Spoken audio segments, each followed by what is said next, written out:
the What the Fun Show. Today we are reviewing Lord of the Rings, Rings of Power, Episode 7. My name is Mike, and with me are my co-hosts. Joe, how you doing today, Joe? I'm doing much better than I was last time. I'm far less sick. Yeah, it's good to hear that you're not as sick. And Justin, how goes it? It goes okay. It does it okay. Yeah, I'm ready for this very interesting episode we got to talk about.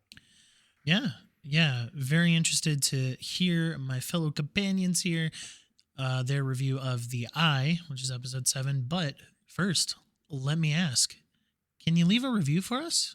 It would be so appreciated. So if you're on Apple iTunes, go ahead and leave a review there. Let us know how we're doing. If you're on Spotify on the mobile app only, go ahead and click a star review on our podcast. Again, so appreciated. And I think I speak for both of my fellow gentlemen here. Share this podcast. Like, just share it out. Word to mouth is going to be the best way to help us grow this content. We thank you so much for listening. So if you're hearing my voice, just let one person know. That's your challenge this week. Let one person know about the What the Fun Network so that we could continue to grow our show. Little bit of housekeeping as far as what we've been doing. We have Hocus Pocus. We have Halloween reviews. When you're listening to this, you will hear the next day will be a Halloween Kills review in anticipation of Halloween Ends. And then me and Justin are reviewing Halloween Ends next week. So stay tuned for that. Oh man, so much spooky season. And we haven't planned anything after all the Halloween and spooky season. So we're probably going to have a planning meeting here soon and let you guys know what we're going to be talking about here soon. So. Christmas.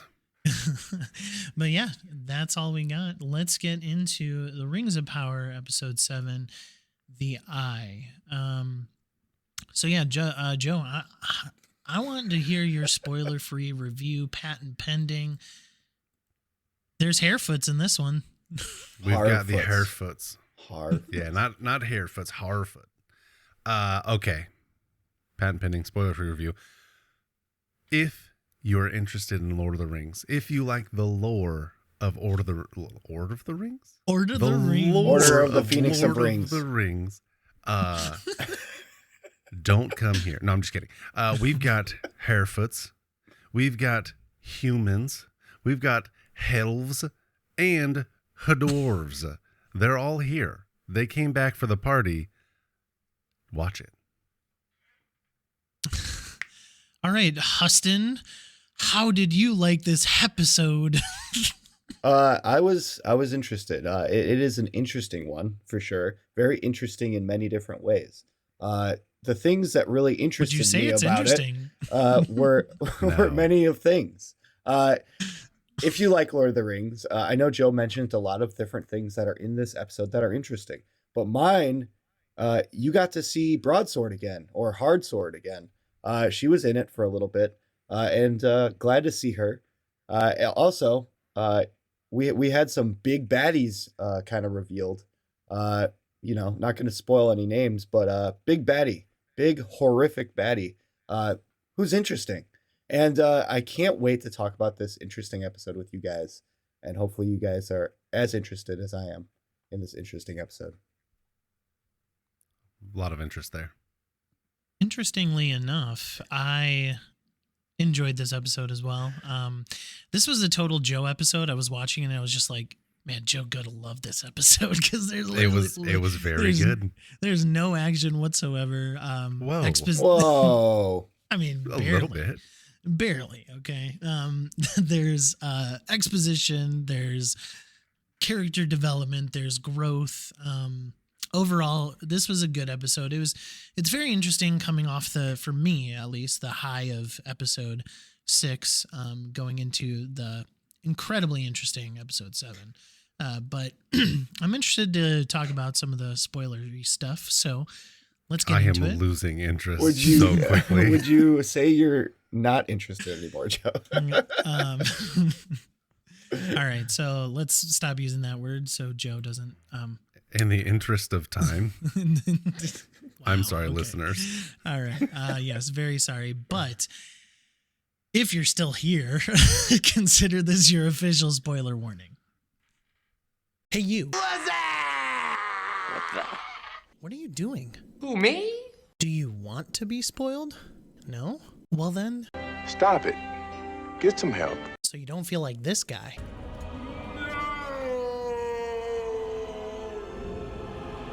Instead, let it be a surprise. Oh, I like surprises. So go watch the thing before you move on in the podcast, okay? Alrighty then. Okay, gentlemen, let's get into it. That was our listeners' official spoiler warning, so we are in spoiler territory. So, surviving villagers. There's a flee bat. There's a That was what? my spoiler. A bat. A batty. A bat. Okay. Can I talk? Surviving villagers flee the burning Turharad. Sorry if I mispronounced that. And it starts off, Ashy. Yeah, a little bit. So they are all ashified in the aftermath of the volcano erupting, and you sort of have this like, Justin. Maybe I'm gonna kick it to you here because cinematography wise, it's like this red hue that they use throughout this whole opening stuff. Yeah, definitely epicness. That's the best word to put it. Epicness to the calamity of the Mount Doom or the volcano erupting. This was really good to really show the scene of what these characters are dealing with in the now. And because of this terrible calamity that happened, they have to really fight their way through the environment as well as their own emotions. One of the biggest parts of this that really showed the epicness is Ghost Rider's horse showing up. I don't know if you guys saw it, but there was a burning horse running through. Gruesome, but awesome at the same Its time. flanks were on fire. Yeah. Yeah. Uh-huh. Yeah, it was very drama filled. I think it was extremely dramatic. Just seeing these seeing the folks like trying to survive. And so Joe,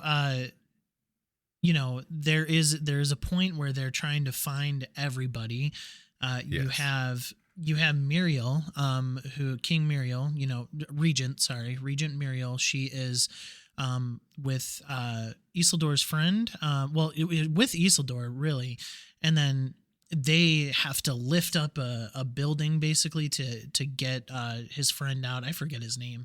Atomo or something like that. Yeah, something like that. He looks like the Rock from Moana, just a little bit. See that? I can see that. Yeah, or maybe a young Rock, something like that. I forget his name in the Or the kid from High School Musical. Oh yeah, that too. Corbin Blue. Corbin Blue, sure. Anyway, we have so My many knowledge has gone past me on that. I haven't watched any of them, so. So anyway, they save him, and then they go into a burning building to save others, to save injured folk, to save kids, and what happens, Yep. Joe? Well, the building collapses. But this is film and TV, so if there is no body, there is no death. Also, it's Isildur, so we know he didn't die. Let's be real here. But it is suspected that Isildur dies saving other people. He dies a hero's death. It was a great scene, right? I mean, they go in very emotionally, like just pulling on your heartstrings of, will he save them? Will they get out? Will he get his best friend out from under the thing? And then, in the end, he's trapped in this burning building as it collapses on top of him. How he gets out of that, I'm excited to find out, which hopefully we'll find out in the next episode. If not, we're going to have to wait an entire season to see how Isildur escapes the burning building, which would be wild. Yeah. And what a cliffhanger to leave us on an episode before the finale.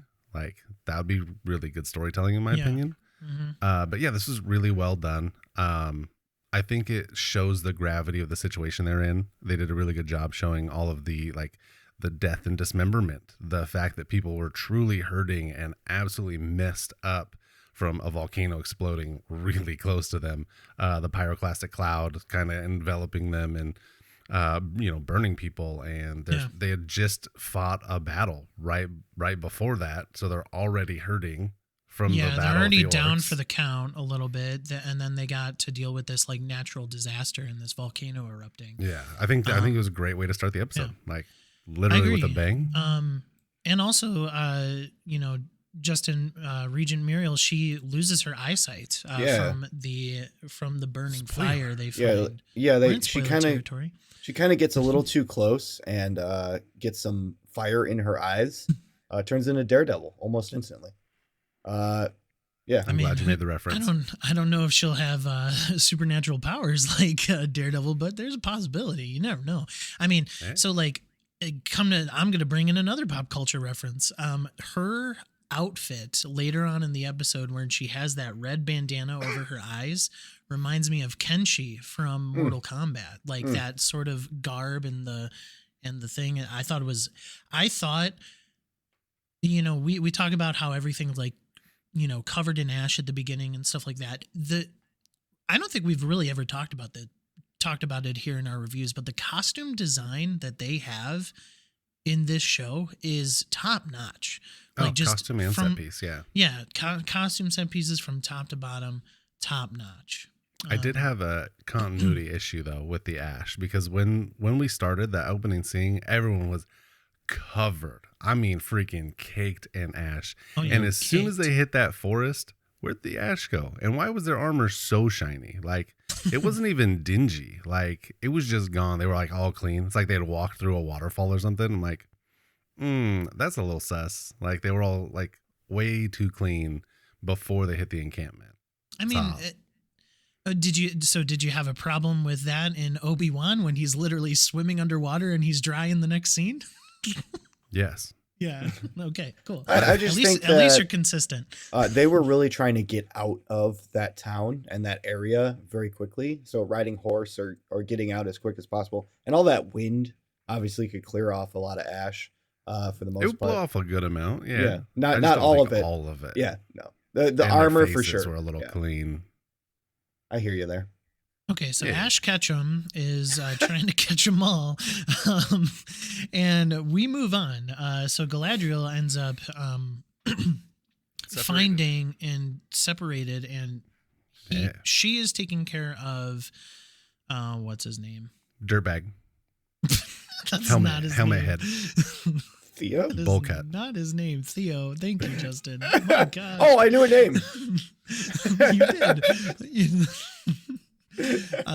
So Galadriel is kind of separated from the pack, like you said, Joe, and she finds Theo, and I actually really enjoyed their character development together. Like I thought it was good that how they played off each other and sort of the story beats that they hit. Theo sort of putting all the blame of this like mountainous eruption on his shoulders. Did you like Theo's character here, Justin? I did. This situation is one that I kind of hinted at before. Galadriel said something a while back, long ago, about how you have to touch darkness before you can touch the light. I'm paraphrasing, but very similar. And this is a perfect place for her to really lay that into Theo and kind of take that weight off of his shoulders and make him feel like it's not the end of the world and you are not the sole causer of this. Very beneficial. Mm-hmm. Character development for Theo is always good. We're kind of like still on the fence with him. Could go either way. And I'm down with that. Even if he does decide to go to the dark route. Joe, we know Galadriel's not really your favorite character, but what did you think of this sort of impact that they had on each other? It made me like a little bit more, but I thought it was super hokey, right? The storyline is hokey. I am not a fan of Theo's character either. So putting the two people that I like the least together for a bonding moment in the show was, for me, it was like, but two negatives make a positive. This isn't science class. So that would be math, my friend. Well, we're not talking about neutrons. Oh yeah. No, I was talking about addition. But this episode's off the rails. I thought it was necessary. That would have been multiplication. Right? He was right for math. Anyways, I thought it was necessary for them. Let's start this segment over. So Ash Ketchum. I think it was hokey for a reason. But I think it was important that they had this experience where she could share, hey, you're not the only one. You're not alone. I've been there too. I understand what you're going through. I've been alive for thousands of years longer than you. Trust me, I understand better, and learn from me. It was a needed moment, but it was hokey, right? We all saw it coming. Everyone could have guessed that this was going to happen. Doesn't make me like Theo anymore. I really don't like his character. Helped a little bit with her though, because it made her look more like human and understanding instead of just a vengeful kind of like wretch. Yeah, Okay. I agree. Also, it gave an option here, a situation that we weren't really expecting in my mind, because we've got Galadriel that lost someone she loved, her brother, and then we've also got Theo under the wing here, kind of lost her mom or lost his mom. Don't know for sure, but know that she's missing and having that same remorse and grief. Mhm. Similarities there with those characters. Definitely putting them together is only going to bond. It's going to make a good You know, storytelling. and I agree with you on that, Justin. And it's also clear that he thinks that he's lost Arondir as well. You know, I think he's truly seeing this elf as a very good influence in his life in a little bit. And I know, Joe, you don't like that, but it works for storytelling. You just got to get over it, okay? I love good storytelling. I don't think this is good storytelling. That's And my beef with That's it. an I opinion. will I will disagree. I know. Um, I know. all That's right. why I'm on here. I'm on So, here to be the dissenting opinion here. yeah, yeah. All right, we're not going to finish with Galadriel's story just yet. Let's switch on over to the Harfoot. So elsewhere, Nori's caravan finds their destination grove has been destroyed by the eruption of Orodrian. The stranger does attempt to mend a tree, and it appears to fail, and then he ends up leaving. So this is a very interesting, tense scene. You kind of have the stranger doing his thing again, where he's just like kind of tranced, doing his like spells and stuff, and the Harfoots are like, "What is this human on?" And a tree falls down and almost kills almost Nori. really hurts Nori's sister. So, Yeah. but Nori does jump in the way. So, Joe, this scene is really tense. What did you think about the stranger here? I thought this was good storytelling. Okay. No, I enjoyed it. I really like the scene. We get another instance where we have the stranger performing some magic. We know that his magic has costs and consequences. So far, every time that he's done something, there's been an immediate consequence reaction to that magic. First with the fireflies, second with Nori and the ice, and now this is the third instance where we're seeing someone kind of get close to harm. Right, Mhm. Nori was fine when her arm got frozen and she got shot back like the shockwave. The fireflies died, but this one, Nori jumps and pulls her sister down so the Widowmaker doesn't smash him. And we think originally, oh no, it didn't work. He almost killed someone, and it's the same thing the Harfoots are thinking, like, this guy's dangerous. Let's kind of get him away from here so that we're safe and we don't have to worry. And then shocker, next day, turns out he's actually pretty good at what he does. Yeah. So Justin, they actually send him away. Nori does give him an apple to leave, but the Harfords kind of are ready to get rid of the stranger. They seem to be ready to be rid of this potential harmful person in their posse, I would say. And what did you think of sort of the sending away of the stranger, and then obviously subsequently the grove being filled with apples? You know, the stranger was obviously trying to fix things. We know that. We can see that. He was upset easily. And the Harfoots just want to be, they want to feel safe. They don't want to be in danger. They want to do what they know. And getting him out of there is one of the easiest ways to do that. He has a mission, and I forget the seer's name, obviously. But the Sadok. Sadok, he knows of that mission, and that's what he uses to kind of send him along on its way. He's like, you should be able to find your constellation if you continue this way. Yeah. Uh, which really works for him. The whole apple thing, I don't know if I liked that with Nori handing the apple. I don't know. That was just me. The symbolism of it just didn't hit with me. Uh, as for the spell or the magic he tries to do on the tree, this is a hot take here, but I know physically we've said he does show similarities to Gandalf, but due to the fact that he's doing magic a lot of the time with animals or with plants, he might be Radagast. Radagast the Brown. He's too tall. I know, that's what I'm saying. Physically, he looks like Gandalf, but Radagast could have been shrunk. You don't know. Maybe the magic has a cost, and it's his height. I don't know. Maybe. Could be anything. It could be a possibility based on the magic alone, based on what he's talking to, how he feels about nature. There are a lot of similarities there that Radagast shares. So although I agree that there are similarities, I think that Radagast is a slightly obscure character from The Hobbit to bring into this world. It's a potential. I think it's pretty slim.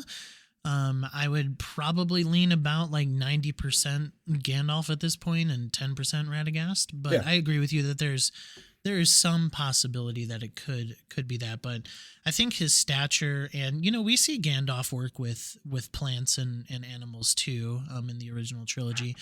But I just don't see it, especially since Radagast he's a created character for The Hobbit. He's not in the books. So I just don't. He's one of the original wizards.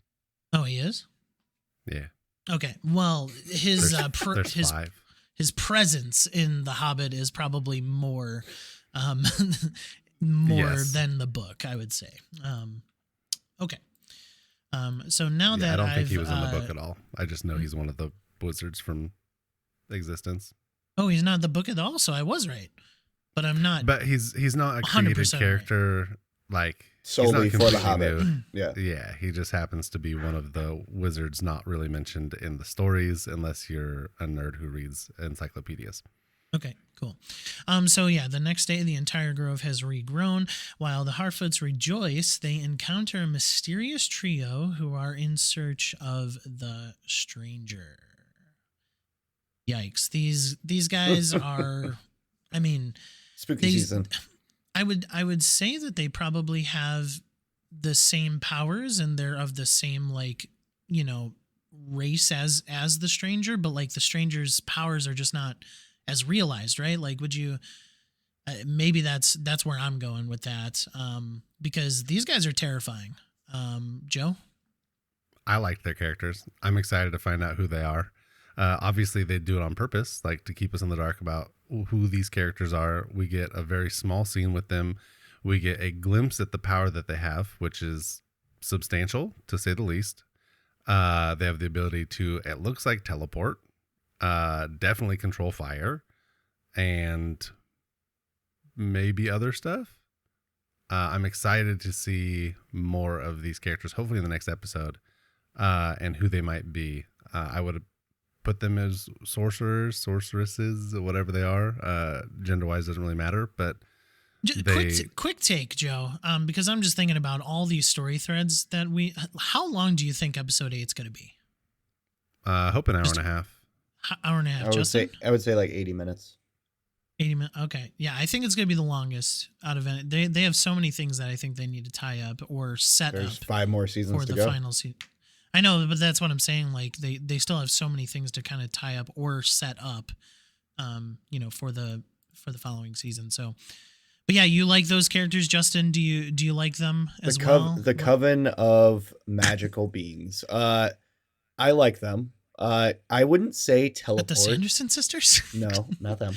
These ones are not comical. These are very terrifying. I wouldn't say teleport, Joe. I would say Batman Vanish is better for it. I really think they have the skill. Smoke bomb and just like boom. Well, like disapparated. The camera will go one way and then come back to them slightly later, and they'll just be missing from the camera. So Jim Gordon would hate these three too. Where did you go? Yeah, like you can't see me. I feel like their power is unmatched right now. For magical beings in the show, they are up there to the brim of power control and how much they have to use. We see just a glimpse, like Joe said, they touch the top of a torch and blow the ash and fire and engulf the entire camp of these Harfoots. It's terrifying. I was so sad. Like, but these Harfoots traveled so long. But you did get some hilarious quotes during that time from Nori's father. Yes. He was like, "Don't you touch a hair on her foot," or something like that. That's exactly what he said. Yeah, it was great. It Little was really jokes good. here and there, like he's standing his ground against these mystical beings he has nothing know about. And they don't have the stranger there to help. So obviously they're like, we know who you're looking for. He went that way because they did walk up to the tree that he touched. And like Joe alluded to, the power did work. A flower did sprout from the tree and start to engulf the grove slowly. So you've got not the flower itself, but like the healing process, the growth. Yeah.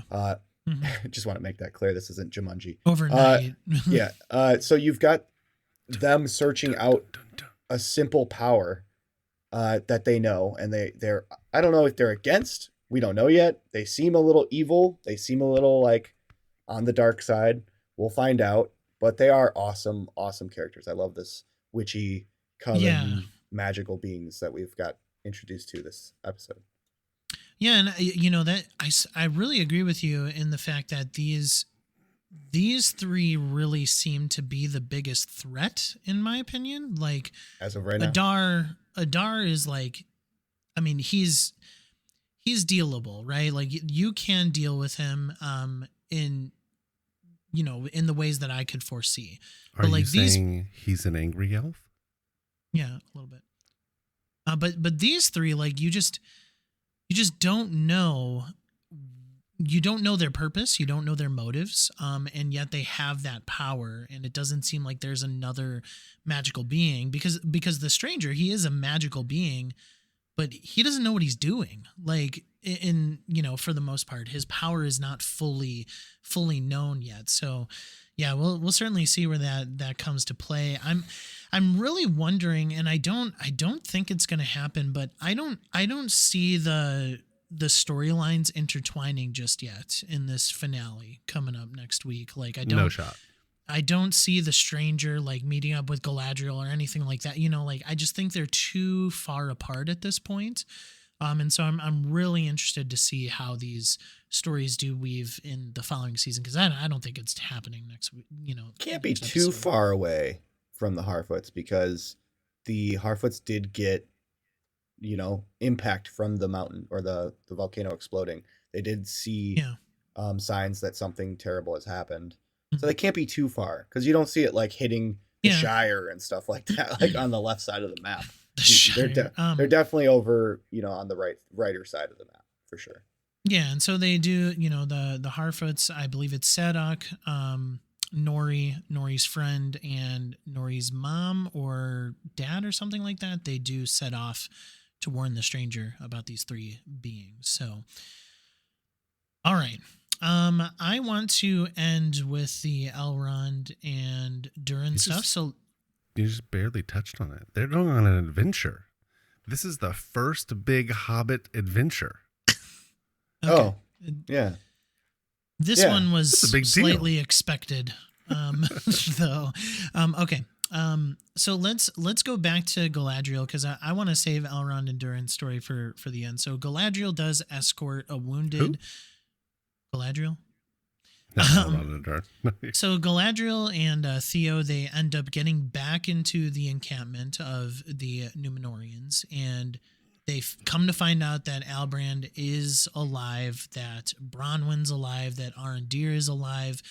All these characters that, Well, Arondir makes like an amazing like show up, just like, I'm still here. Like I was like, this is not that kind of show, but sure, you can make an entrance like that if you really want to. I think it was okay. Yeah, it was fine. No wait though. I think there was a little wait.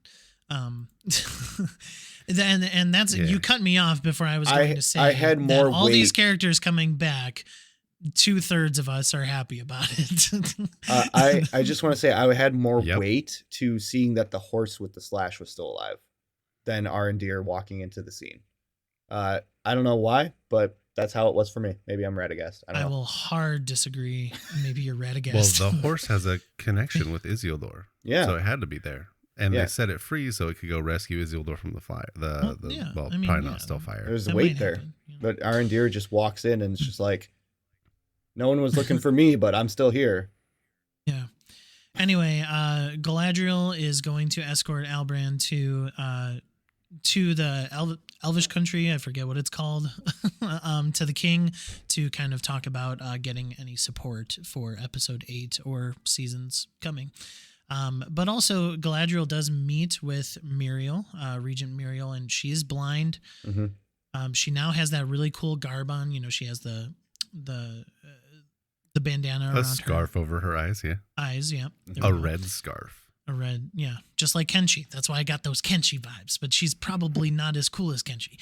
Anyway, she does promise Galadriel that although the Númenóreans are leaving, that they will be back, and that really sets the captain off, because the captain is like, we've gone through all of this. My son is dead, presumably, and you want to come back for this elf? Like, what is going on here, Justin? I'm down.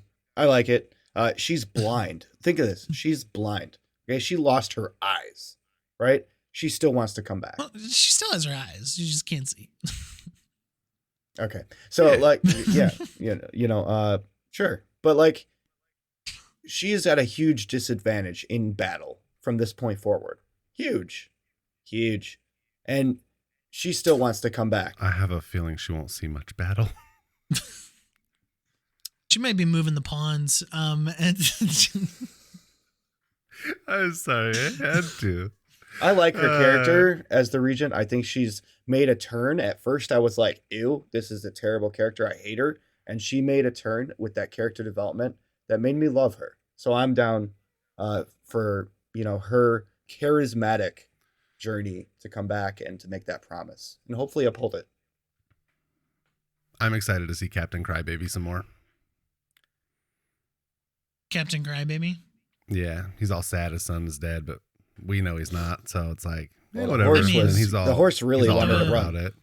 Oh, You know? yeah. I mean, As long as the way that he like kind of portrayed his sorrow though was like really good. Like he extended himself away from the group. He relieved himself, and he did not respond. Like, and obviously Muriel can't see, so him not responding, she has this idea probably that he's not behind, her anymore. Like he's just gone. And so we'll see how that plays out, because I don't know if we're gonna see the Númenóreans in this next episode. I don't know. We'll see what happens with Galadriel and Albrand as they go back to the Elvish kingdom, and to get some Elvish medicine for his wound. So I don't know if we'll see some of these characters besides Isildur in episode 8. I'm not sure. So. I think we'll see them on boats again. Maybe on boats, but like not in a true impactful way. I'm hoping that with Isildur, when the horse finally shows up, we don't have I know Joe's going to favor for this. I hope we don't have an Aragorn-like dream that wakes him up, and it's just the horse going to bring him back to life. I mean, as long as it's not an Aragorn-like dream, but the horse can bring him back. That's fine. Yeah, I'm down with that. Like that's what you said Should have happened. As far as we know, he doesn't have any love interests just yet. It's just going to be Galadriel It's randomly. going to be Otamo. Just Galadriel. Yeah, Galadriel. I saw her that one time. It's just going to be some just like random elf that he's never met. It'll be Arwen from the future. Right. Reprising the role. I'm down. Anyway. Liv Tyler, get her back in here. I'm game. Okay. So yeah, that's the end of that journey. So let's get over to Elrond and... Wait, we didn't talk about the sword. You guys like Theo so much. He got a sword. He's now the boy who could. So let's talk about Elrond and soldier. Durin. Meanwhile, in Khazad-dûm, Elrond offers a deal for the dwarvish Mithril, but King Durin III declines, saying that the Elven Age has ended. And holy cow, there was some weight to those words, because he's legitimately saying we don't need this race anymore in the world. Yeah, I he thought that said was I thought he that was said wild. he said some line about how the lives and future of elves were determined by someone far above, or some people far above, before our time. So it's really just he's playing the cards that were already dealt to him and keeping it true to the prophecy in a way, that he's been told. I mean, I don't know if it's just like a prophecy, but I mean, just like his belief of like a higher power, so to speak, that Mhm. has determined the elves' path. Um, there's a lot of weight to these words here, Joe, right? Absolutely. I didn't take it quite so far as you. Like the elves still, they could still reproduce, but this whole eternal, not dying, living thousands of years, like You they mean get their light power from that candles, right? tree. Exactly right. I that bit is going to be over. They're going to live normal length lives. They'll have to learn what it's like to age and grow old and die. But he doesn't really. It doesn't seem like he cares very much for elves. So apparently he was wronged in the past, and he's hurt by it, and he still hasn't gotten over it because he just can't. And he's old and crotchety. This is King Durin the Third, Yep. the Daddy Durin. And yeah, we watch him absolutely say no, turn his back, and say, "Yeah, I don't really care." Even Definitely so, sounds like a Hobbit through line. kind of the old gaffer. Yeah. Who knows? But excuse me. So yeah, I mean, he straight up tells Elrond that he's not going to help. Elrond is certainly dismayed at that. And especially Durin. Prince Durin is very, very dismayed and very distraught about his father's decision there. Elrond is going to be departing. Prince Durin is talking with his wife, and then Elrond shows up, and they're just talking about how King Durin does not want to help. He doesn't want to sacrifice his family, his dwarven kingdom over elves, and so Prince Durin does tell Elrond that, and I think Elrond certainly does take this with a lot of grace, and some forgiveness as well. That despite that his sort of elven kingdom is in the hands of the dwarves right now, I don't know if he's at peace with the decision, but I know that he's content at least with bringing that news back to his king. Yeah, he Justin? accepts it. Yeah, definitely. If we take it back to episode 2, when we first met these characters, Durin was not very fond of him, and now he's offering him to stay for dinner, and like, would you at least grace me with staying for dinner? Their friendship has grown so much. This character development through these 5 episodes have grown so much, and I love this. This is probably one of my favorite relationships in the entire show so far. Is Durin It's the and best. Elrond. And I also like that this also cemented my view of Elrond. The way that he reacted to things, he did a great job acting yet again. He held the weight and the grace and the friendship in those words and actions, and I really like that a lot. I still think he's a great character. Joe? Saw that one coming. I am liking Elrond more and more. I think that he's true to who his character should be. Diplomatic, understanding, kind of a patient and like overall pretty humble and understanding like his position kind of guy. And so he accepts with humility that, okay, they said no. I can accept that. And then turn of events, Deeza can't, which I thought was great. Yeah. But Elrond does a really good job accepting, okay, this is what it is. We can't force them. The best I can do is diplomacy. I did my part. I talked. I tried. I meant everything I said, and they said no. Okay, and he's gonna go back to Gil-galad and let him know the news. Yeah. Thankfully, there was a turn of events. Yeah. So what happens is, can grow. Oh, go ahead, Justin. Also, this isn't just leaving this dwarven city going back with the elves. This is probably going to be a final, like, he's going to leave Middle Earth, in my opinion. So this is probably like Durin's attempt at trying to be the best Yeah, that's a friend he fair point. can at this time, because he knows he might never see him again, and he does consider him a good friend. Oh, Yeah. I didn't think about it like that. I think it's a I fair like that point, take. though. Yeah. You know, I think that, yeah, I mean, I think Elrond can, you know, he could take this news to heart, go back to his kingdom, go back to Gal-Galad, and then go over to Valinor. Like, I mean, that's certainly a possibility. I think that's, yeah. But anyway, Joe said that there's a turn of events. Prince Durin witnesses Mithril's ability to cure the elven blight in a leaf. So the leaf that they brought from, from Elendil. Elendil. Thank you, Joe. The leaf that they brought had this blight on it, and a little stone of mithril was put next to it, and it cures the leaf of that. And so Durin's like, I'm super sad. I see this. Elrond, get back here. we're ready to go. So he's just like, I love this defiance to his father over a friendship. And what's really cool about it is that wait, you didn't like it? I think that, like, I really think that Durin just has a higher quality of discernment, and like, Yes, when you phrase it like that, I like it. But when you say, "Oh, my son defied me to hang out with his buddy," it just sounds kind of bad. Well, you got to but think get about my it. Point. You got to think about it as King Durin the Third here is trying to save the dwarves and make the dwarves last long as they can, as long as they can, and he knows that the elves are going to eventually end.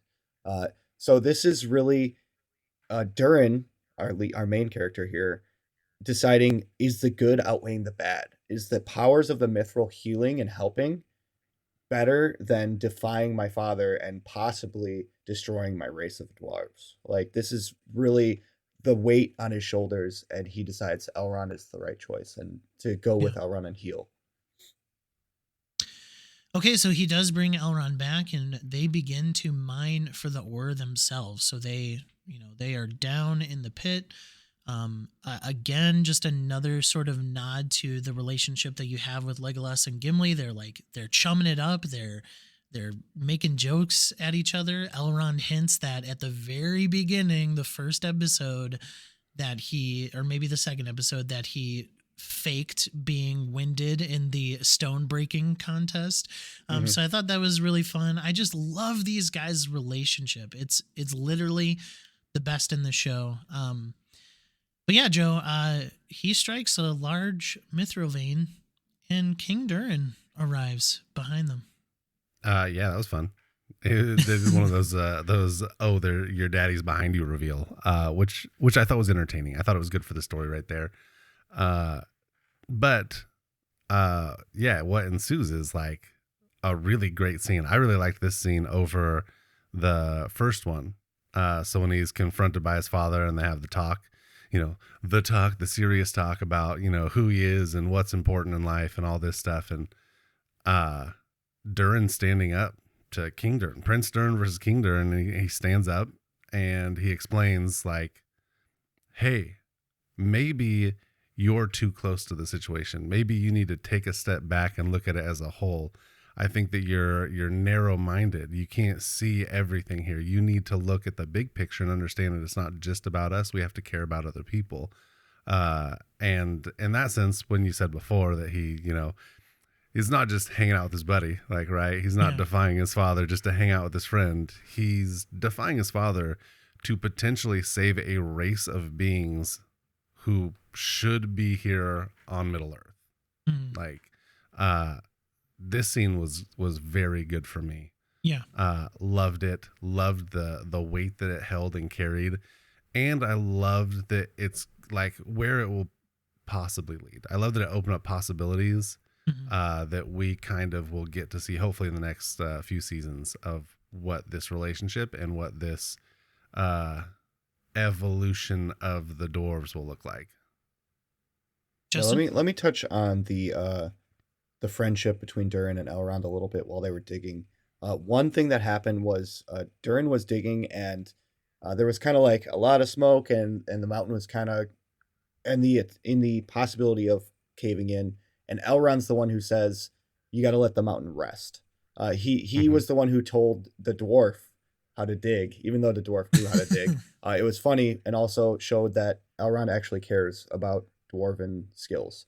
Then we got the breakthrough to this vein of mithril, which we don't see as a viewer right away. We just see the reaction on Durin's face and Elrond's face, and then cinematography takes over, and we get a pan through the hole, backing up and showing the vein. Really well done, showing the beauty of what they just discovered and why it was so impactful for Durin to even see. Very beneficial. Then moving ahead also to the Durin the Third, King Durin's argument with his son. Very much weight. Joe's right. The power that it holds, ending in Elrond getting kicked out. It was interesting to see his turn of let's get this problem out of here, just like the Harfoots did with the stranger. A very similar-esque thing happened. Elrond was thrown out with his bags, luckily, without leaving his stuff. And Durin remains inside to talk with his father again. Also really well done. I don't know if we didn't touch on the second talk with the father yet, but this one is... Yeah, that's what Joe's talking about. That's where he jumped all the way there? Yeah, he did. I did. Very good. Defiance at its greatest, talking to his father about, what he believes should be done and why Elrond is so important. He's a friend. And that's huge. Talking to your father and defying him like that right to his face shows nobility. It's not just the defiance of doing something that you were told not to. It is defending that and reasoning why. Well, yeah, I mean, it's literally just Durin sees what is right. And what is right is saving a friend. Like, what is right is being there for your friend. Durin sees what is right from his point of view. We have to be very specific here, because what is right, I don't think is what Durin sees. I think that, and this is just me guessing, I think that King Durin knew about this substance. I think that King Durin also knew or knows about what could be down there inside where the mithril is. I think that that's why he was so adamant that we're not going to do that. I think that's why he was so adamant that this is where we stop. This is where the line is. Mm-hmm. And when Prince Durin went past that, Prince Durin sees it from his point of view. I'm looking out for the honor of my brother. And he calls him that. He says, it's as if he was carried in my mother's womb, which is the thing that upset King Durin the most. Enough to disinherit Prince Durin. Yeah. But it's that Prince Durin sees, that he's protecting the honor of his friend and trying to save a race of people. And I think that he doesn't have the full story. Mm-hmm. But from his point of view, 100%. I think that he thinks he's 100% right, and he's doing the absolute right thing, protecting the honor of his friend and trying to save a race of people. From one point of view. I will push back slightly. I think it is always the right thing to stand up for your friends in the face of adversity. And so I think that Prince Durin is in the right. I did not even think about the angle that maybe King Durin III knows that the Balrog is down there. And so let's get into it. Oh, he does, actually. And in my opinion, I remember them specifically talking about how evil lies deep within the mountain. And that's why they keep all these like ways they dig and they keep note of how they do things, because they're very cautious, because they know that something is down there. I remember hearing something early in the show. I'm going to have to look back and make sure, but I'm pretty sure King Durin does know that there's evil down there. Yeah. I mean, sure. But that also could have been just alluding to the evil that mithril could bring, and just like how powerful that substance is and who controls that substance. That is also what he could have been alluding to, in my opinion. But yes, King Durin drops that leaf that was healed down that hole, and it falls all the way down, and there is a Balrog that has awakened from the leaf. The Balrog. Falling down. The Balrog. The Balrog. Yeah. Well, the outline says Balrog, so that's why I just read that. Anyway, Gotcha. Introduction of him. This Balrog, awesome. really cool. um, so yeah, I mean, there's not much really to say. Go watch it in 4K. Just visually, listen out if you're not. When you got that pan earlier, it was almost a tease that I was talking about with the showing the vein of mithril. This follows the leaf all the way down, hits the ground, and then it engulfs itself in flame, and you see the Balrog reveal behind. I'm hitting my camera a lot. Yeah. Reveals the Balrog behind, which is cinematic glory. It is tip of the hat. Looks great. Watch it in the best quality you possibly can. If it's not 4K, it'll still look awesome because it still looks good. This was awesome to see the Balrog for the first time chronologically, and know that he's always been there. So, I really enjoyed this episode, and then the last scene leaves a sour taste in my mouth. So they pan over to Adar, and he's looking over at the mountain, and he is renaming this area as their own.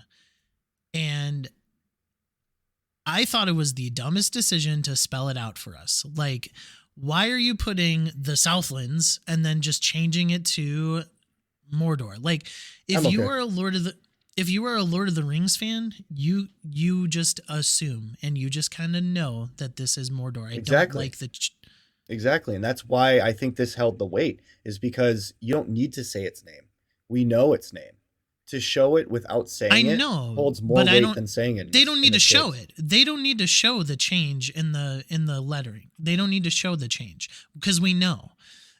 I think it was beneficial to show the way that it changed, even with the lettering held weight because it burned away and it showed Mordor. I feel like it held weight for me. I liked it. I did not like it. Joe? I think it was important for the people who are watching who don't have any experience in Lord of the Rings. Who's watching this show that doesn't have experience with Lord of the Rings? Probably a lot of people. Yeah. I'd have to assume tens of thousands, if not hundreds. I don't think you need to do that. That's why they've got the Thursday Night Football deal, and they have the ads for Ring of Power during the Thursday Night Football deal, because we're getting a bigger audience of people that never knew about Lord of the Rings. Yeah, I don't think that you need to spell it out for anybody. That's my opinion. I thought it was a poor choice. Anyway, that is the end of the episode. Joe, are you all in yet? No. Oh, I hate you. So but I'm close. Highly optimistic. I'm optimistic, yeah. Okay. So far it has been getting better each time. Like I said, I have my gripes with the episode. There are certain things that I wish they would do differently that I think would hold more weight and be a better story. But as a whole, I think it's an entertaining and very fun show for the most part. So I'm optimistic for the show. And I think that people who only can see the bad are not actually giving it a fair shot. They're just like, oh, this is not Tolkien. And it's like, okay, well, congratulations. They finally made something original for once, which is what we've been crying about for years. Can you please come up with something original? And the only thing they've taken is, okay, it happens in this place, and here's some characters that you might be familiar with. It's an original story. Like, let's be happy about that, and let's just see what they do with it. And so far, what they've done with it has been pretty good. I agree. So much in agreement, except I'm still all in. Love this show. I'm not optimistic at all because I'm all in. I've already been there. I've been there, done that. Justin, are you still all in? I think that this episode was one of my lower ones. But to be fair, most of the episodes were amazing.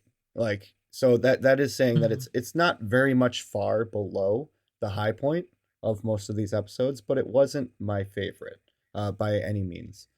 It was a good episode. I would say great for this episode. I'm still all in, obviously. That's what shows a good show. That's what proves a show is good, is when you have lots of good stuff or great stuff, amazing stuff even, and one episode can't deter that because it keeps you in it even if the episode wasn't the best. Unlike Halo, which you should avoid. Okay. Anyway, thank you everybody for listening to our review of episode 7, The Eye in Rings of Power. If you have not already done so, leave a review or a comment down below. Let us know what you thought of episode 7. If you're on YouTube, please hit that subscribe button. We're on the road to 100 subscribers. And until we see you again for the finale of Rings of Power, this has been the What the Fun Show. My name is Mike. That is Justin. Yeah, season 1. That's Joe. And we'll see you later. Bye. Interesting. Bye. That was very interesting.